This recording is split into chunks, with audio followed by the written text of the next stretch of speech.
បងប្អូនសំណួរភាគច្រើនបងប្អូនក៏ឆាតមកតាម Telegram និង TikTok ណា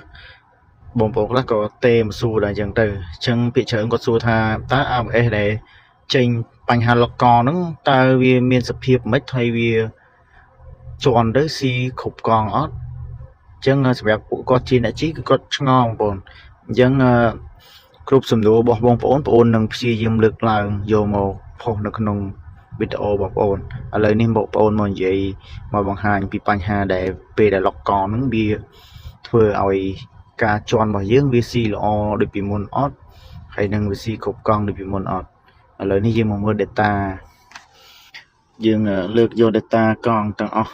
យកមកនិយាយជូនបងប្អូនអញ្ចឹងបងប្អូននេះជាសម្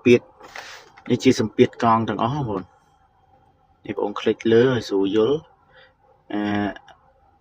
នេះមុខកង់មុខបងប្អូនកង់ខាងមុខហើយនេះសម្ពាធកង់ខាងក្រោយពីរនេះជាប់គ្នានេះបងប្អូនមានឆ្វេងមានស្ដាំអញ្ចឹងឥឡូវឡានគ្រឿងនេះដែរមានបញ្ហា log កង់ឥឡូវយើងមកមើលទាំងអស់គ្នាថាពេលដែល log កង់ហ្នឹងហើយពេលដែលយើងជន់ហ្នឹងវាស៊ីអត់បងប្អូនបញ្ហាដែល log ហ្នឹងអញ្ចឹងឥឡូវនេះបងប្អូនជន់ឥឡូវនេះបងប្អូនជន់នេះជើងជន់បងប្អូនអញ្ចឹងបងប្អូនមកមើល data ទាំងអស់គ្នាអញ្ចឹងនេះបងប្អូនមើលឃើញហ៎បញ្ហាដែល log ហ្នឹងគឺក្រោយឆ្វេងអញ្ចឹងឡានដែលមានបញ្ហា AWS ចេញ log កង់នេះបើសិនជាវា log កង់ក្រោយខាងឆ្វេងខាងឆ្វេងហ្នឹងគឺអត់ស៊ីទេបងប្អូនព្រោះសារវាអត់មានសម្ពាធគឺវា log system វា log បាត់ហើយអញ្ចឹងកង់ខាងហ្នឹងអត់ស៊ីទេបងប្អូនជន់អត់ស៊ីទេ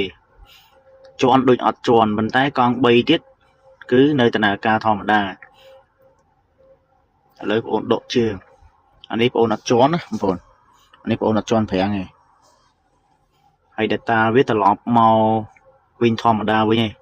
អានេះសម្ពាធអត់មានទៅតាមកង់ទៀតទេឥឡូវយើងមើលបងប្អូនជន់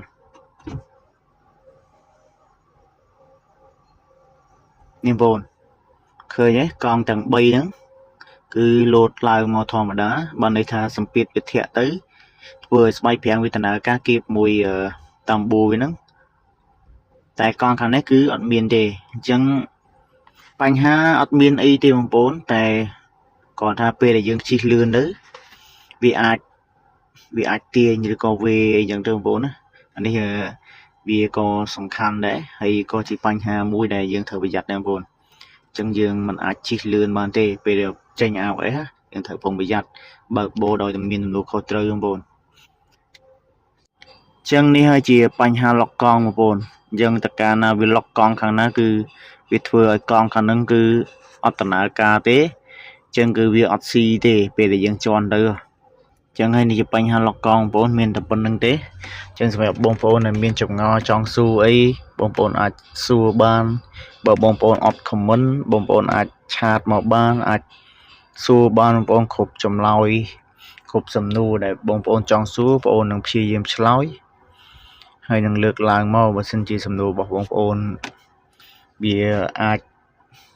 ពាក់ព័ន្ធនឹងការងារថ្មីគឺខ្ញុំនឹងធ្វើវីដេអូបញ្យលជូនបងប្អូនទាំងអស់គ្នា